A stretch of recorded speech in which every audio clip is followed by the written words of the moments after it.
సామెతలు 3:6. Book of Proverbs chapter 3 verse 6. Let us read all together. నీ ప్రవర్తన అంతటియందు ఆయన అధికారమునకు ఒప్పుకొను, అప్పుడు ఆయన నీ త్రోవలను సరళము చేయును. చదివిన మాటలు దేవుడు మన యొక్క వెనుకలు ఆశీర్వదించి మనందరితో మాట్లాడును గాక. మన ముందు ఉంచబడిన ప్రశ్న ఏంటి అంటే, who is controlling our life? మన జీవితాన్ని ఎవరు నడిపిస్తున్నారు? దాంట్లో ఏముంది పెద్ద ప్రశ్న ఇది. మన జీవితాన్ని మనమే నడిపిస్తున్నాం, అంతేనా? కానీ అది సత్యం కాదు కదా. చాలాసార్లు అనుకుంటుంటాం మన జీవితాన్ని మనమే నడిపిస్తున్నాము అని, కానీ అది సత్యం కాదు.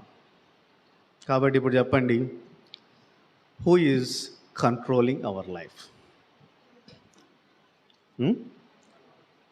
గట్టి చెప్పాలా? గాడా?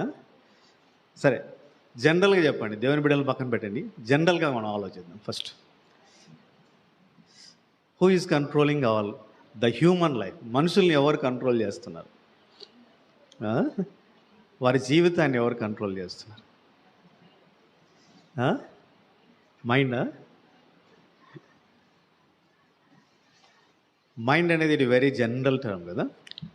మన బాడీస్ అన్నిటి కంట్రోల్ చేసేది మైండే, కానీ జనరల్గా ఆ మైండ్ని ఎవరు కంట్రోల్ చేస్తున్నారు? హార్టా? Heart mind control.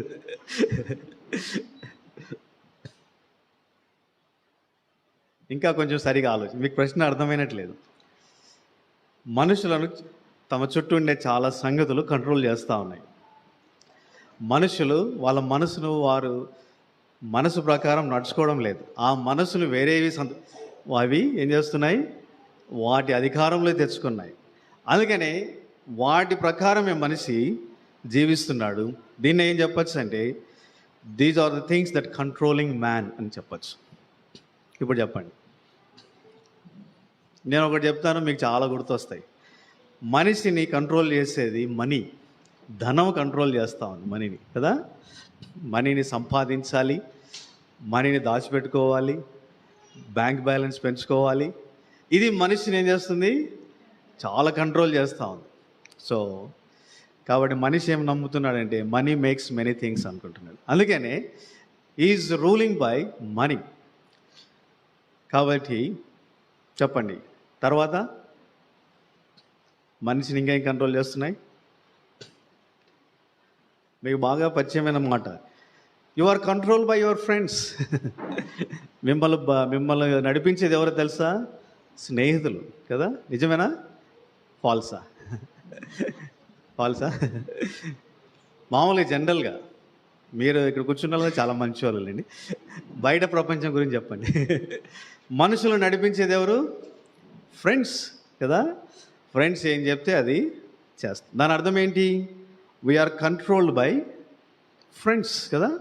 అవునా కదా? Controlled bye friends. చాలాసార్లు ఫ్రెండ్స్ ఏది చేస్తే అది చేస్తారు, ఫ్రెండ్స్ ఏం చెప్తే అది చేస్తారు. అమ్మ నాయన ఎదిరించైనా కానీ, కష్టపడైనా, దొంగతనమైన ఏదైనా చేసి ఫ్రెండ్స్ కొరకు జీవించాలి అనేది చాలామంది యవనస్తుల యొక్క లక్షణం కావా. కాబట్టి అందుకనే కవితలు చెప్తారా, స్నేహమేరా జీవితం. కాబట్టి ఈ కవితలన్నీ వచ్చేసాయి. కాబట్టి ఫ్రెండ్స్ అంత అనమాట. ఇంకా ఇంగ్లీష్లో ప్రావర్బ్స్ కూడా వచ్చినాయి. ఏమొచ్చినాయి? Tell me about your friend, I will tell about you. అంటే దాని అర్థం ఏంటి? పూర్తిగా నీ ఫ్రెండ్ ఎలా ఉన్నారు నువ్వు అలాగే ఉంటావు. అంటే అర్థం ఏంటి? ఎవరు నేను నడిపిస్తున్నారు? వారు ఎలాంటి చెప్పులు వేసుకుంటారో వీళ్ళు అలా ఉంటారు. వాళ్ళ హెయిర్ కటింగ్ ఎలా ఉంటుందో వీళ్ళది అట్లా ఉంటుంది. వాళ్ళు ఏ బట్టలు వేసుకుంటారో వీళ్ళు అవే ఉంటాయి కదా. మాటల తీరు కూడా అలాగే ఉంటుంది కదా. సో ద యాక్సెంట్ కూడా అలాగే ఉంటుంది, తీరు కూడా. ద జోక్స్ కానీ వాళ్ళ యొక్క టెర్మినాలజీ కానీ సేమ్ ఉంటుంది. అంటే అంతగా ఏమైపోతున్నారు? కలిసిపోతున్నారు, ఇన్ఫ్లుయెన్స్ అయిపోతున్నారు. అంటే దాని అర్థం ఏంటి అంటే, friends are controlling the people's life. అర్థమైందా? తర్వాత ఇంకా ఇవన్నీ జనరల్గా చెప్తున్నారు. మన పాఠం వేరే ఉంది. సో మనం దేని చేత నడిపించబడాలి అనేది మన ముఖ్యమైన పాఠం. కాబట్టి ఇప్పుడు మనం దేని చేత నడిపించబడుతున్నాం తెలుసుకుంటే ఏది శ్రేష్టమైందో మనకు అర్థమవుతుంది. నేను 2 చెప్పాను, మనీ ఒకటి, ఫ్రెండ్స్ ఒకటి. ఇంకా ఆలోచించండి.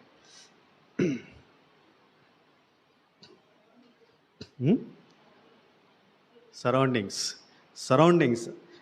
అన్నప్పుడు ఏం చెప్పొచ్చు మనం? లేటెస్ట్ టెర్మినాలజీ వాడండి. సరౌండింగ్స్ అనేది పాత టెర్మినాలజీ. ఇప్పుడు లేటెస్ట్ టెర్మినాలజీ ఏం తెలుసా? Trend. We are control by the trend అనమాట. అంతేనా కదా? సో ట్రెండ్ అట్లేదు కాబట్టి మనం కూడా ఏం చేస్తున్నాం?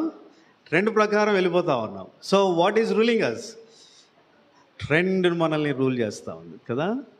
కాబట్టి ఏ ట్రెండ్లో మనుషులు నడుస్తుంటారో, లోకం నడుస్తుంటుందో, మనం కూడా అదే ట్రెండ్లో ఉండాలని ఆశపడుతూ ఉంటాం.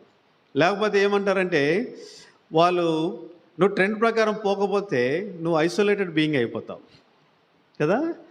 వాళ్ళు నేను ఒక ప్రత్యేకంగా చూస్తూ ఉంటారు, ఈజ్ అబ్నార్మల్ పర్సన్ అన్నట్లుగా కూడా చూస్తూ ఉంటారు ట్రెండ్ ప్రకారం పోకపోతే కదా. అలాంటిది లోకం. కానీ బిలీవర్స్గా మనం we should not follow trend, but we have to follow truth. అది ఇంపార్టెంట్, అది మనం నేర్చుకోవాలి. సరే, ఏదేమైనా నెక్స్ట్ ఇంకా ట్రెండ్ మనల్ని కంట్రోల్ చేస్తూ ఉంది కదా. Money is controlling us, friends are controlling us, trend is controlling us. ఇంకా సోషల్ మీడియానా, అది కూడా ట్రెండ్ అనుకోండి, మొత్తం దాన్ని ట్రెండ్ కింద పెడతాం, ఎందుకంటే సోషల్ మీడియా అంతా ట్రెండ్లో ఉంది. ఇంకేమని? సోషల్ మీడియాలో ఒకటి ఉంది, మీరు చెప్పింది కరెక్టే. ఎక్కడ పోయినా ఫోటో తీయడం, సోషల్ మీడియాలో పెట్టడం. అందుకని చాలామంది చచ్చిపోతూ ఉన్నారు రైల్వే ట్రాక్ల మీద, కొండల్లో, ఎక్కడంటే అక్కడ కదా. సో ఏం నడిపిస్తుంది వాళ్ళని? ఎందుకని? ఎక్కడ తీసిన ఫోటోలు కదా. అది కూడా నిజమైన ఫోటోలు పెట్టరు కదా, వేరే ఫోటోలు పెడతారు, దాన్ని అంతా ఫోటోషాప్లో మాడిఫై చేసి. సో ఏం నడిపిస్తుంది వాళ్ళని? ఇంకా మైండ్కి తట్టలేదా? ఏం నడిపిస్తుంది? ఈ లోకంలో ఉండే భయంకరమైన జబ్బు ఉంది ఒకటి ఇప్పుడు ఈ దినాల్లో, అది వాళ్ళని నడిపిస్తుందా? ఏంది ఆ జబ్బు? ఇంటర్నెట్, మొబైల్ కాదు, ఇంకో జబ్బు ఉంది. అవన్నీ ఆ జబ్బు వల్లనే ఇవన్నీ ఎక్కువైపోయినాయి.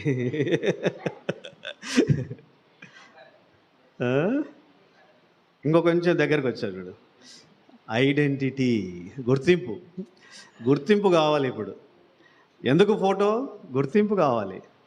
కాబట్టి ఎందుకు మాడిఫై చేస్తున్నారు? గుర్తింపు కావాలి కదా. కాబట్టి identity crisis is very much ప్రతి ఒక్కరిలో ఉంది, యవనస్తుల నుంచి పెద్దవాళ్ళు అందరికీ ఉంది ఐడెంటిటీ క్రైసిస్. కనపడాలి, గుర్తింపు పొందాలి. సో ఇదే మనుషులు నడిపిస్తూ ఉంది, ఐడెంటిటీ అనేది మనుషులు నడిపిస్తూ ఉంది కదా. కాబట్టి మీరంతా ఫంక్షన్కి వెళ్ళారనుకోండి, ఎవరు ఒకే టైప్ డ్రెస్ చేసుకోరు. ఎందుకని? ప్రత్యేకంగా కనపడాలి కదా, సపరేట్గా కనపడాలి, ప్రత్యేకంగా కనపడాలి, ఐడెంటిటీ గుర్తించాలి. సో జనాలు మనల్ని ఏం చేయాలి? గుర్తించాలి. ఆ గుర్తింపు కోసమే ఏదోదో చేస్తూ ఉంటారు. స్పెషల్ ఫోన్లు కావాలంటారు, స్పెషల్ బైక్స్ కావాలంటారు, స్పెషల్ డ్రెస్ కావాలంటారు, రకరకాలైనటువంటి అన్నీ దీని వెనకలే తిరుగుతూ ఉంటాయి వాళ్ళ జీవితం అంతా. అందుకని identity, the desire for identity is controlling their life. గుర్తింపు కొరకుండే ఆశ వారిని ఏం చేస్తుంది? నడిపిస్తూ ఉంది. ఇంకా మనీ, ఫ్రెండ్స్, ట్రెండ్, ఐడెంటిటీ, ఇంకా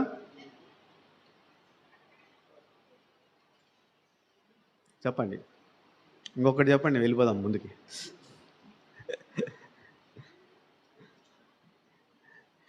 ఇంకా మీకు అందరికీ తెలియకుండా దీని చేతిలో పట్టబడిన వారుగా ఉంటారు. మీకు తెలియకుండానే మీరు పట్టబడి ఉంటారు. ఏంటిది? ఏమా ఏంటి చెప్పు?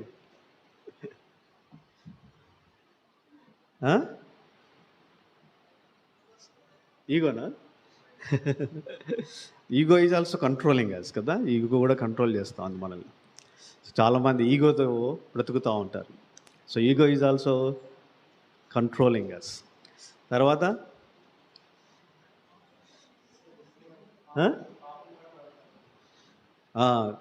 So we can put it and desires.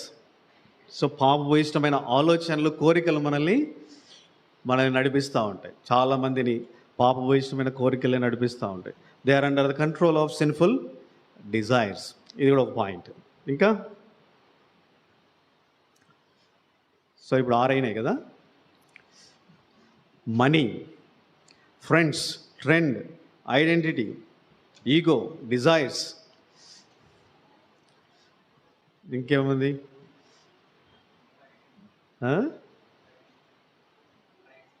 Ego, pride ఒకటే. సో రెండు ఒకటే. మీకు తెలియకుండా మీలో ఉండి మిమ్మల్ని కంట్రోల్ చేసేది ఒకటి ఉంది. అదొక భూతం. మాకు తెలియకుండా మాలో ఏముందన్నా అనుకోవచ్చు మీరు. మాకు తెలియకుండా ఇది ప్రతి ఒక్కరిలో ఉంటుంది. మీకు తెలియకుండా మీలో ఉండి మిమ్మల్ని కంట్రోల్ చేసేది ఏంటో తెలుసా? మీ యొక్క నమ్మికలు. Your believes will control your life కదా. కాబట్టి మీరు ఏదైతే నమ్ముతారో దాని చేత నడిపించబడతారు, అంతేనా? సో మనుష్యుడు he always ruled by beliefs. నమ్మికల చేత నడిపించబడుతూ ఉంటాడు. కాబట్టి అందుకని అంటూ ఉంటారు కదా, తాను నమ్మిందే తనకు సిద్ధాంతం అంట కదా. తను నమ్మిందే తనకు సిద్ధాంతం. కాబట్టి అందుకనే బిలీఫ్స్ అనేటివి చాలా జాగ్రత్తగా చూసుకోవాలి. So if our beliefs are wrong, సరైనటువంటి నమ్మికలు లేవనుకో, మనమేమో సరైన లేని నమ్మికల చేత ఏం చేయబడుతుంటాం? మనము గవర్న చేయబడుతుంటాం. అంటే వాడి అధికారం కింద మనం ఉంటాం. నమ్మికలు అంటే అర్థమైందా మీకు? నమ్మికలు అంటే ఏంటి? ఎగ్జాంపుల్ చెప్పండి.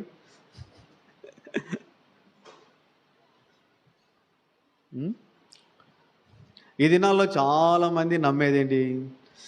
యవనస్తులు లోకంలో నమ్మేది ఏంటంటే మన పార్ట్నర్ను మనమే చూసుకోవాలి. సో ఇదే లోకమంతా నమ్మేది. తల్లిదండ్రులు ఏదైనా చూస్తే అది సరిగా ఉండదు అని బాగా నమ్ముతున్నారు ఈ దినాల్లో కదా. నిజంగా నమ్ముతున్నారు లేదా? అసత్యమా? నేను చెప్పేది కరెక్టే. అందుకని కాలేజీలో చేరినప్పటి నుంచి చదువుకుంటే ఎక్కువ గోల్ ఇదే వాళ్ళకి. మీ గోల్ ఏంటంటే బయటికి వెళ్ళే లోపల ఎవరో ఒకరు ఉండాలి. సో ఇలాగైపోయింది. ఈ నమ్మిక వారిని ఏం చేస్తుందంటే వారిని తప్పుదారులోకి తీసుకెళ్ళిపోతాం. కాబట్టి మన నమ్మికలు చాలా జాగ్రత్తగా ఉండాలి. ఇంకా ఎగ్జాంపుల్ చెప్పాలంటే ఫర్ ఎగ్జాంపుల్ ఎవరైనా పలానా వ్యక్తి నా మీద మీకు చెడు నమ్మిక వచ్చింది అనుకోండి, ఇక నేను ఏది మాట్లాడినా మీకు ఎలాగనిపిస్తుంది? అలాగనే అనిపిస్తుంది కదా. మీరు నమ్మిన దాన్ని బట్టి మీరేం చేయబడుతున్నారు? మీ ఆలోచనలు కానీ, మీ తలంపులు కానీ, మీ చూపులు కానీ అన్నీ గవర్న చేయబడుతున్నాయి. కాబట్టి నమ్మికలు మనల్ని ఏం చేస్తుంటాయి? పరిపాలిస్తూ ఉంటాయి. అందుకనే మనం చాలా జాగ్రత్తగా ఉండాలి. What we believe we must always check. మనం చూసుకుంటే అదే 119:9 దావీదు చెప్పిన మాట అది. యవనస్తులు దేని చేత తమ నడవడిని చూచుకుంది, నీ వాక్యమును బట్టి దాని చేత సరి చూసుకుని ఉంటుంది కదా. కాబట్టి మనము నమ్ముచున్నది కరెక్టా కాదా అనేది మనం జాగ్రత్తగా పరిశీలించుకోవాలి. లేకపోతే ఈ బిలీఫ్స్ అనేటివి మనల్ని తప్పుదారిలోనికి తీసుకొని వెళ్ళిపోతాయి. కాబట్టి ఇవన్నీ మనల్ని కంట్రోల్ చేస్తూ ఉంటున్నాయి. చెప్పండి, ఇవన్నీ ఆశీర్వాదకరమైనవేనా? మనీ గురించి చెప్పాము, స్నేహితుల గురించి చెప్పాము, ట్రెండ్ గురించి చెప్పాము, ఐడెంటిటీ గురించి చెప్పాము, తర్వాత ఇంకా డిజైర్స్ గురించి చెప్పాము, ఈగో గురించి చెప్పాము, బిలీఫ్స్ గురించి చెప్పాము. ఇవి మానవుల్ని కంట్రోల్ చేస్తున్నాయి, తమ అధికారం కింద ఉంచుకున్నాయి, నడిపిస్తున్నాయి. మరి ఇప్పుడు చెప్పండి, ఇవన్నీ ఆరోగ్యకరమైనవేనా? Are these are healthy authorities over us? కానీ ఈ అనారోగ్యకరమైనటువంటి, అపాయకరమైనటువంటి మనల్ని ఏం చేస్తున్నాయి? పరిపాలిస్తుంటున్నాయి. అది మనం గుర్తించాలి. కాబట్టి వీటికి అధికారం కింద నుంచి మనం తప్పించబడి, గొప్ప జ్ఞాని అయిన సొలొమోను ఏమంటున్నాడంటే, నీ ప్రవర్తన ఎంతయందు ఆయన అధికారం నాకు ఒప్పుకొనము. కాబట్టి ఇప్పుడు మనం ఏం చేయాలంట? అప్పుడు ఆయన నీ త్రోవలను సరళం చేయను. దానికంటే ముందు మంచి వచనము సొలొమోను చెప్తున్నాడు, 5వ వచనం, నీ స్వబుద్ధిని ఆధారం చేసుకొనక నీ పూర్ణ ఉదయంతో యెహోవా యందు నమ్మిక ఉంచుము. కాబట్టి మన స్వబుద్ధి, మన అండర్స్టాండింగ్, మన యొక్క ఇంటెలిజెన్స్, వీటన్నిటిని బట్టి కాకుండా దేవుడు ఏం చెప్తున్నాడంటే, దేవుని వాక్యం ఏం చెప్తుందంటే, మనము యెహోవా అధికారముకు మనం అప్పగించుకోవాలంట. So we must be rule by our lord. ఇది మనకు అవసరమైంది. అప్పుడే నిజంగా మనం ఆశీర్వాదకరమైన వ్యక్తులముగా మనం ఉంటాము. కాబట్టి చూడండి, ఏదైనా మిమ్మల్ని పరిపాలించాలంటే మీరేం చేయాలి? పలాని సీఎం మనల్ని పరిపాలించాలంటే మనం ఏం చేయాలి? ఓటేయాలి, మనం ఎన్నుకోవాలి కదా. కాబట్టి మనల్ని పరిపాలించాలంటే మనం ఏం చేయాలి? ఎన్నుకోవాలి. కాబట్టి మనం ఎన్నుకుంటున్నాం. మనీ మనల్ని పరిపాలించాలని మనం ఎన్నుకుంటున్నాం. స్నేహితులు పరిపాలించాలని ఎన్నుకున్నాం. ఐడెంటిటీ క్రైసిస్ అనేది మనల్ని పరిపాలించాలని ఎన్నుకుంటున్నాం. అంటే ఇంకొక మాటలో చెప్పాలంటే, we are giving authority over us to them. మన మీద అధికారాన్ని మనం ఏం చేస్తున్నాం? వాటికి ఇస్తున్నాం అని అర్థం. కాబట్టి ఇప్పుడు మనం ఏం చేయాలంటే, వీటికి ఇచ్చినట్లయితే మన జీవితం ఎంతో నష్టపోతుంది. అందుకని బైబిల్ ఏం చెప్తుందంటే, don't give authority to those things but give authority to God అని చెప్తాం. నీ మీద అధికారాన్ని వాటికి ఇవ్వకుండా దేవునికి ఇవ్వము అని చెప్తుంది. కాబట్టి ఎప్పుడైతే మనము వాలంటరీగా మనము దేవునికి అధికారానికి మనం అప్పగించుకుంటామో మన జీవితం ఎంతో ధన్యమైనదిగా చేపడుతుంది. కాబట్టి దేవుని యొక్క అధికారముకి మనం అప్పచెప్పుకున్నట్లయితే మనం ముందుకు అంటే ఎంతో ఆశీర్వాదకరమైన వ్యక్తులముగా మనం తీర్చబడతాం. దేవుని అధికారం కింద ఉన్నటువంటి ఏ వ్యక్తి కూడా నష్టపోడు. దేవుని అధికారంలో ఏ వ్యక్తిని దేవుడు చెడు మార్గంలో నడిపించాడు. దేవుని అధికారం కింద ఉన్న వ్యక్తులు దేవునితో ఎంతో అంటే నెక్స్ట్ మాటలో చెప్పన్నాడు, ఆయన నీ త్రోవలను సరళం చేయనన్నట్లుగా అన్ని విధాలుగా ఆయన మనలను ఆదుకునేవాడుగా ఉంటాడు. కాబట్టి మనం చేయవలసిన పని ఏంటి అంటే, విల్లింగ్ హార్ట్ తోటి మనము సంపూర్ణమైన ఇష్టము చేత మన మీద అధికారాన్ని దేవునికి అప్పగించాలి. ఇది చేయగలమా? చాలాసార్లు ఇది చేయలేకపోవడం వలననే నష్టము కలుగుతుంది. ఇది చేయకపోవడం వల్లనే ఈ 7 things ఆర్ రూలింగ్ అస్. కాబట్టి అందుకే నేను ఇంతకుముందు కూడా ఒకసారి చెప్పాను, మన మెడ మీద కాడి, దేవుని కాడి పెట్టుకోవడానికి మనం ఇష్టపడాలి. మాకు వద్దు అన్నాం అనుకోండి, దానికి అర్థం ఏంటో తెలుసా? మెడ ఖాళీగా ఉంటుందని కాదు. మన మెడ ఖాళీగా ఉండడానికి వీలే లేదు. నువ్వు దేవుని కాడి వద్దంటే ఏమవుతుంది? వెంటనే సైతాను కాడి ఆల్రెడీ ఆటోమేటిక్గా వచ్చేసినట్టే. కాబట్టి దేవుని అధికారం మనకు వద్దు అన్నామంటే వెంటనే ఏమైనట్లు? వీటి అధికారం కిందకి మనం వచ్చినట్లే. కాబట్టి తీర్మానించుకోవాలి ఏది మనకు ఆశీర్వాదకరం. కాబట్టి ఈ 7 సంగతులు మన జీవితాన్ని నష్టం కలిగిస్తాయి కనుక దేవుని అధికారం కింద మనం ఉండడానికి తీర్మానించుకుందాం.